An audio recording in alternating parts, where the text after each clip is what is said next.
Donc là, je vais reprendre et je vais continuer donc la modification du contrôleur de la route login. Donc maintenant que je sais aller chercher l'email et donc après donc le password, l'ID et le timestamp dans la base de données, comme on peut le voir là ici là, il faut que je fasse le contrôle. Par exemple, si l'email n'est pas présent dans la base de données, il faut que je fasse un message ici là, en tout cas que je fasse une distinction entre la présence de l'email dans la base de données et si l'utilisateur n'est pas présent dans la base de données pour dire que le compte n'est pas existant. Donc ça là, je vais le supprimer, CTRL S, parce que si tu as l'email qui est présent dans la base de données, eh bien, tu pourras passer à l'étape 2 qui sera le contrôle du mot de passe. C'est-à-dire que le mot de passe qui est envoyé ici par le biais du front sera contrôlé avec le mot de passe qui sera sur la base de données. Bon, mais ça sera fait après. Il y a aussi quelque chose que je vais montrer maintenant. Donc là, je suis donc le résultat, il est dans le else. Si je sors de MySQL Connection.query, donc de la méthode query, si je mets ici là un console log de results, point virgule, CTRL S, donc là il n'y a pas de défaut là. Là je fais une requête et là qu'est-ce que l'on voit? Error, result is not defined. Donc ça c'est un truc qui est hyper important en JavaScript, hein, surtout quand on débute. C'est que là si je le mets ici mon result, j'ai une valeur, comme on peut le voir là. Là je fais l'exemple, quand je refais une requête, on voit que ça marche très bien. Par contre si je mets le result à l'extérieur de la méthode query là, eh bien j'ai une erreur. Il ne trouve pas result. Donc ça c'est à cause de la portée des variables. On le voit là, result is not defined. Donc la portée des variables c'est hyper important. Alors pourquoi je dis ça? C'est parce que ce que je vais faire ici là, donc je l'avais fait avec le contrôleur Mongo là, en tout cas je l'avais fait lorsque j'utilisais MongoDB, il va falloir que je le mette dans le else, ou au pire ici, mais là dans mon cas je vais le mettre dans le else. Donc si lors de la requête, la query requête, donc si lors de la requête SQL il y a une erreur, l'erreur va s'afficher ici. S'il y a un résultat, ça va s'afficher ici. Sachant que là je fais un CTRL S, je fais une requête. Donc là, il a trouvé quelque chose dans la base de données MySQL. Par contre, si je fais test02, test02 n'existe pas dans la base de données. Donc si je fais un send, il n'y a pas d'erreur. Par contre, là, j'ai un résultat, j'ai un tableau qui est vide. Donc là, il va falloir que je fasse une condition. Et la question, c'est qu'est-ce que je mets dans ma condition pour que lorsque result donne un tableau vide, que j'ai un retour, par exemple, sur la réponse du serveur, utilisateur inexistant dans la base de données. Donc là, je vais mettre un commentaire si l'email de l'utilisateur n'est pas présent dans la base de données. Donc là, je vais faire un if. Donc après, c'est des accolades. Donc if result est égal, eh bien, un tableau vide, c'est égal à 0. On va faire des tests après. Et là, je vais faire un return. Donc response status. Donc là, je vais mettre 404, car 404, c'est pas trouvé. 401, c'est pas autorisé. Et JSON, je mets les accolades, je marque error. Là, qui est erreur de point utilisateur inexistant dans la base de données. Là, je mets ici, point virgule, CTRL S. Donc là, si je fais une requête, là, ça ne marche pas, donc j'ai fait une erreur. Il manque le S de result, CTRL S. Si je fais une requête, il me dit utilisateur inexistant dans la base de données. Voilà. Et si je mets un bon mail, donc là je vais mettre le 1 est existant dans la base de données. Donc là ça s'affiche, là, ok, ça fonctionne. Parce que si je mets strictement égal, qu'est-ce que ça fait? Donc là je fais un send, ok. Je fais un cancel, je change le mail, je mets 2, je fais un send. Il se passe rien, c'est pas bon. Et si je mets juste un tableau vide, est égal à un tableau vide, donc si je fais un send, eh bien pour lui, tu vois, c'est false. Parce que ça s'exécute, parce que les instructions qu'il y a ici s'exécutent que lorsqu'ici on a true. Donc voilà, donc quand tu as un tableau vide et tu veux que ça soit true, il faut mettre ici un 0. Je recommence, CTRL S. Là, l'email n'est pas bon, je fais un send. Il me dit bien qu'utilisateur inexistant dans la base de données. Je peux mettre un 3, hein. Ça va être le même résultat. Et si je mets un 1, donc lui il existe, ça fonctionne. Donc là j'ai fait une étape importante, c'est-à-dire que c'est la deuxième étape, hein. Donc dans la première étape, j'avais été chercher l'email dans la base de données, s'il était existant ou pas. Après la deuxième étape, c'est que je dis donc à l'utilisateur, ben, si son mail n'existe pas, je lui dis qu'il n'a pas créé de compte, donc ça veut dire qu'il faut qu'il crée un compte. Et donc maintenant, il va falloir que je contrôle son mot de passe, c'est-à-dire que le mot de passe qu'il m'envoie ici là, avec le front, donc là ici c'est avec Postman, il faut qu'il soit comparé avec celui-là qui est dans la base de données pour savoir si c'est bien son compte. Donc pour ça, eh bien, je vais utiliser bcrypt, hein. Donc je l'ai écrit ici, donc ça je l'ai fait, ça c'est bon, je le supprime. Ça c'est bon, je l'ai fait aussi là, le contrôle de user, s'il est présent pas dans la base de données. Maintenant il va falloir que je fasse ça. Il va falloir que je fasse ça, il va falloir que j'utilise bcrypt et la fonction compare pour comparer les deux hashes. Donc déjà avant de faire ça, il y a un truc très important qu'il faut que je fasse, c'est comme on l'avait vu là, c'est que je vais comparer donc le recBody.password. Donc ça c'est envoyé par le front. Et il va falloir que je le compare donc avec le password qu'il y a dans la base de données. Donc avec MongoDB, c'était user.password. Donc ça c'est fini. Là je suis avec MySQL, donc déjà je vais essayer de récupérer le password. Donc console log password, point virgule, console log. Donc c'est dans la variable results. On avait vu que c'était l'index 0. Voilà. Donc on va voir ce que ça fait déjà ça, avant d'aller plus loin. CTRL S, j'envoie une requête. Donc password, voilà le résultat que j'ai. Et dans result, voilà le résultat que j'ai. Donc on voit que j'ai un tableau. Et dedans, j'ai un objet. Là, maintenant, avec password, comme j'ai fait result, j'ai mis un tableau index 0 là. Là, j'ai directement l'objet. Donc là, ce que je vais faire, moi, j'ai besoin de la value de la key password. Donc là, je fais un point et là, je marque password. Donc ça, c'est hyper important de le faire avant parce que si tu ne sais pas chercher la bonne donnée, ça sert à rien d'aller plus loin avec bcrypt. Voilà. Là, maintenant, j'ai la chaîne de caractères du password que je vais comparer avec le password qui va être envoyé par Postman. Donc là, maintenant, je vais pouvoir enchaîner avec bcrypt. Ok, donc maintenant, je vais contrôler la validité du password envoyé par le front. Donc là, ce que je vais pouvoir faire, bah écoute, je vais faire un copier-coller de mon code que j'ai fait, hein. Donc là, je désactive.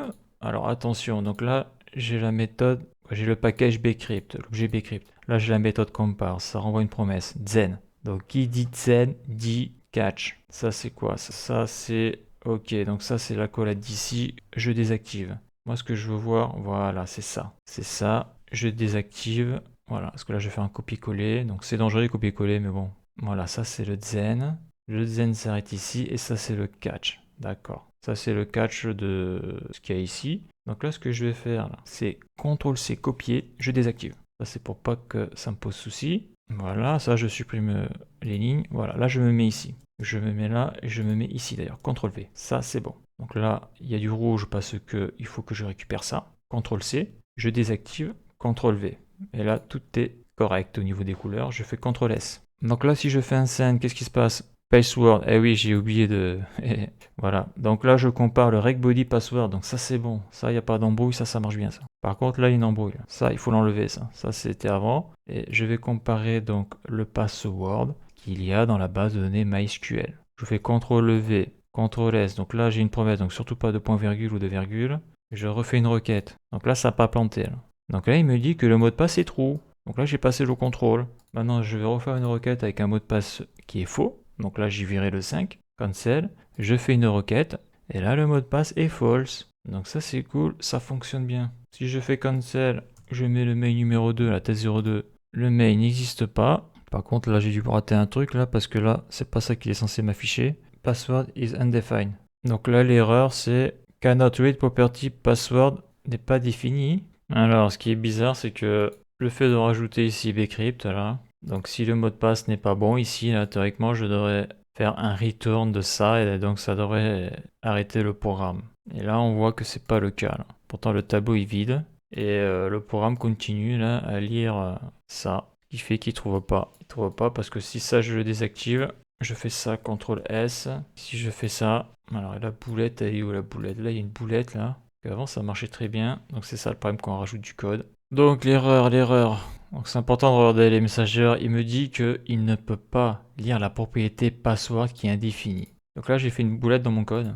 Et souvent, c'est les consoles qui te mettent dans le caca. C'est que là, vu que l'utilisateur n'existe pas dans la base de données, il n'y a pas de password à aller lire dans la base de données. Donc lorsque je marque ça dans le console log, lorsque le console log s'exécute, et ben ça me crée une erreur. J'aurais jamais dû le mettre ici, lui. CTRL S, le console log result, donc index 0 password, ne peut être exécuté que si seulement s'il y a quelque chose dans la base de données. C'est-à-dire que j'aurais pas dû le mettre ici, j'aurais dû le mettre après là, après le if. Donc là j'ai désactivé, je fais une requête, et là, magique, ça refonctionne. Ouais. Donc là, je le réactive, j'envoie la requête, ça ne marche pas parce qu'il n'y a pas de password. Donc ça, je fais un CTRL X, je fais un CTRL V, je fais un CTRL S, parce que si au niveau du if, résultat égale 0, le programme s'arrête, return, l'erreur. Et si c'est bon, ça continue. Donc allez, je fais un test, ça fonctionne, génial. Donc ça, c'est vraiment des erreurs de débutant, hein, mais bon, c'est intéressant de le voir. Là, j'ai mis un bon mail, et là, ça fonctionne, nickel, il y a tout qui marche. Donc maintenant, qu'est-ce qu'il me reste à faire? Eh bien, il va me rester à comparer. Donc les mots de passe, c'est bon, je viens de le faire. Comme on peut le voir, c'est true. Donc ça, c'est bon, ça dégage. Le mot de passe, ça je l'ai fait, c'est bon. Maintenant, donc il va me rester à générer le token d'authentification. Donc ok, je reprends. Donc là, si je fais une requête là, hein, sur ma route login, donc là j'ai un trou, le password est bon, super. Si je mets un mot de passe qui est bidon, je vais en rajouter un 0, je fais un send, c'est false. Donc ça c'est super. Par contre, il faudrait que ça me renvoie un message qui dit que le mot de passe n'est pas correct. Donc si le mot de passe n'est pas correct, donc le password. Donc là, je vais reprendre ce que j'ai fait ici, hein, faut que je l'ai effacé là. Donc c'est ce que j'avais fait la première fois avec le contrôleur lorsque la base de données c'était MongoDB. Donc if control password, j'ouvre les accolades. Ici, je mets les points d'exclamation. Donc si le mot de passe est bon, si je ne mets pas ça, ici j'aurai true et les instructions seront exécutées ici. Et si c'est fausse, c'est les instructions après ces accolades là qui seront exécutées, donc à partir d'ici. Donc moi je vais inverser la logique, je vais mettre un point d'exclamation. Donc si le mot de passe n'est pas bon, donc la fonction bcrypt là dans le Zen renverra un false, et bien je le passe à true. Avec le point d'exclamation, j'inverse la logique.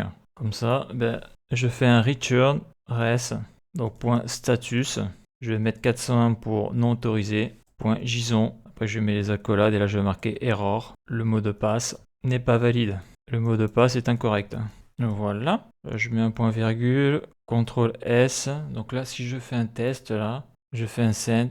Je mets sur le body. Le mot de passe est incorrect. Je recommence. C'est bon. Là, je mets un mot de passe correct. J'envoie. Le mot de passe est correct. Donc là, j'ai un trou. Je mets un mot de passe qui est faux. Et là, j'ai un false. Donc ça marche très bien. Donc, si le mot de passe est correct, eh bien, je vais exécuter les instructions qui après, le if, c'est-à-dire ici, parce que là, j'ai pas mis de else. Donc là, je vais faire si le mot de passe est correct. Donc si le password est correct. Donc il va falloir que j'envoie dans la réponse du serveur. Donc envoie dans la réponse, donc c'est réponse du serveur, bien l'user ID et le token d'authentification, JWT. Voilà. Donc là, ça va sur un petit peu ce que j'ai mis là. Sauf que j'ai rajouté une petite variante pour que ça fonctionne, parce que sinon, ça crée des problèmes. Donc déjà, la première chose à faire, c'est de sélectionner le password. Donc ça, on l'avait vu ici, là. Donc le password, je le prends ici, CTRL X. Voilà, je le mets là pour que ça soit plus lisible, CTRL V. Je fais Maj Alt F, CTRL S. Voilà, là je fais Send. Super, j'ai le password qui est ici. Donc là, par contre, je vais faire des espaces pour me faire avoir. Donc après, qu'est-ce que je vais faire? Eh bien, je vais générer le token. Donc là, la dernière fois, j'avais tout fait dans la réponse du serveur, ici, là, comme on peut le voir, là. Là, je désactive. J'avais fait le rest status, et dans le point JSON, j'avais mis l'user ID et donc la création du token. Là, je fais un CTRL Z. Donc là, je vais pas faire comme ça, parce que avec MySQL, ça m'a posé des soucis. Donc là, je vais le faire de manière un peu plus décomposée, mais là, au moins, ça fonctionne. Donc là, je vais créer le token. Const token. Donc c'est JWT. Donc la méthode sign, j'ouvre les parenthèses. Dedans, il faut mettre 3 arguments. Donc j'ouvre l'accolade. Je vais me zoomer pour ça. Donc moi, je veux un user ID. Parce qu'après, là, il ne faudra pas oublier que j'ai ma route d'authentification, là, mon middleware d'authentification, car toutes mes routes sont protégées. Donc l'user ID, eh bien, c'est vrai que quand j'ai fait ma base de données, j'ai pas fait comme MongoDB. Sur MongoDB, l'ID c'est underscore ID. Là, on a l'ID comme ça, donc je vais pas y toucher, tant pis. Donc là, il faut que je récupère l'ID. Donc ici, celui-là qui a créé son compte, donc avec son email et son password, il a un ID qui est 28. Donc je vais faire result crochet 0, CTRL C, sauf que au lieu de sélectionner le password, je vais sélectionner l'ID. D'ailleurs, je peux le montrer ici, je vais le désactiver pour que ça soit bien clair. Là, je fais un CTRL C, CTRL V, et au lieu de mettre password, je vais mettre ID. ID, et là je vais marquer et ID. Je fais un CTRL S, je vais envoyer une requête pour voir ce que ça fait. Et là, on voit password et ID. Donc là, on a le password. Et là, on a l'ID. Donc ça, c'est bon. Donc ça, je réactive. Donc, dans la user ID, je mets donc l'ID. Ça, c'est fait. Après, je mets la clé. Donc la clé du token qui est ici hein, dans les variables d'environnement. Hein. Donc c'est pour le chiffrement ça, du token. Et comme c'est un algorithme symétrique, c'est aussi pour le déchiffrement. Donc là, je vais faire un CTRL-C de ça, CTRL-C, CTRL-V. Et après, il me faut l'expiration. Donc là, il est sur 12 heures. Donc après, tu peux faire plus court, mais là, pour mes tests, je préfère le mettre 12 heures parce que sinon, à chaque fois, il faut que je remette un token valide. Et c'est un peu relou. Après, sur une vraie application, le token, tu peux le mettre que 1 heure. Et au bout d'une heure, si la personne n'est pas connectée, ou en tout cas, après 1 heure de validité, il faudra refaire un nouveau token. Donc ça, c'est bon. Et après, ce que je vais faire là, c'est un console log pour afficher le token, pour voir si ça fonctionne, avant d'aller plus loin. Sinon, ça sert à rien. CTRL-C, CTRL-V, point virgule, CTRL-S. Donc là, on voit le code. Là, j'envoie une requête. Est-ce que ça fonctionne? Magique. Ça, c'est le token JWT. Donc le token fonctionne. Donc là, je vais dézoomer, hein, parce que sinon, ça va être un peu galère pour voir le code. Donc après, là, j'ai mon token. Là, j'ai mon ID. Donc là, ce qu'il faut que je fasse, c'est ici, là, il faut que le serveur renvoie le token et l'ID. Donc, c'est res. D'ailleurs, je vais me faire un petit commentaire. Réponse du serveur avec le user ID et le token. Donc, c'est un res.status. Donc là, 201, le token a bien été créé. Hein. Point JSON, je mets les accolades. Donc dedans, je vais mettre user ID, et l'user ID, comme j'ai dit, c'est celui-là. CTRL-C, CTRL-V. Donc ça, le résultat, ça vient de MySQL. Hein. Et après, ici, je fais token. Voilà, ça n'a pas planté. J'envoie une requête. Et là, on voit que j'ai l'user ID. Et ici, j'ai le token. Super. Donc là, on a à peu près le même résultat que sur MongoDB, sauf que l'user ID avec MongoDB était beaucoup plus balèze. Donc après, il y a peut-être des méthodes plus simples ou mieux pour faire ce que je suis en train de faire. Sachant qu'après, avec MongoDB, on générait l'asynchrone. Donc là, pour le moment, j'ai pas de problème avec la base de données MySQL. Il faudra que quand j'aurai fini le back-end et le front-end, que je mette tout ça sur un vrai serveur pour savoir en réel si ça fonctionne. Mais là, actuellement, en l'état actuel de mes connaissances, je fais comme ça. Donc, maintenant, je vais tout contrôler. Si je mets un mauvais mot de passe, le mot de passe est incorrect. Super. Je remets un bon mot de passe, ça marche. Si je mets un mauvais mot de passe, je fais un send. L'utilisateur inexistant dans la base de données. Et on voit que le serveur n'a pas planté. Et si je mets un mot de passe encore bidon, là, il n'y a rien qui marche. Là. C'est normal. Donc là, je mets le bon mot de passe et le bon utilisateur. Ça fonctionne. Génial. Donc là, je vais créer un nouvel utilisateur. Donc là, actuellement, on peut voir ma base de données sur PHPMyAdmin. On voit que j'ai l'ID 28. Donc là, je vais créer un nouveau utilisateur. Donc je vais sur ma route Sign Up. Je vais créer l'utilisateur test02. Je fais un send. Utilisateur enregistré. Je fais actualiser sur ma base de données. On voit qu'il y a un nouvel utilisateur. Ça fonctionne. D'ailleurs, il y a un truc que j'ai pas testé. Là, je vais le faire. Si je mets un mot de passe bidon, donc je fais test03. Théoriquement, le mot de passe devrait être refusé car il n'est pas assez fort. Super, ça marche. Ok. Donc, je reviens sur ma route. Donc là, il y a un petit nouveau, c'est test 03. Non, test 02. Voilà. Si je mets un mot de passe qui est faux, j'ai enlevé un chiffre, je fais un send. Il me dit que le mot de passe est incorrect. Si je mets le bon mot de passe, je fais un send. Il me génère donc le token et j'ai l'user ID. Super. Là, dans la base de données, ça n'a pas bougé. Tout est bon. Le mail est chiffré, le password est haché. Et donc, je viens de finir mes deux routes sign up et login. Elles sont fonctionnelles. Donc après, il va falloir que je m'occupe de middleware d'authentification, voir s'il fonctionne. Et après, il va falloir que je me prenne la tête avec la route fiche user pour faire une création sur la base de données. Bien sûr, il faudra que je crée une nouvelle table. Et je vais me baser sur le modèle qui est ici, là, fiche user. Une table de ce style-là. Donc la suite dans la prochaine vidéo.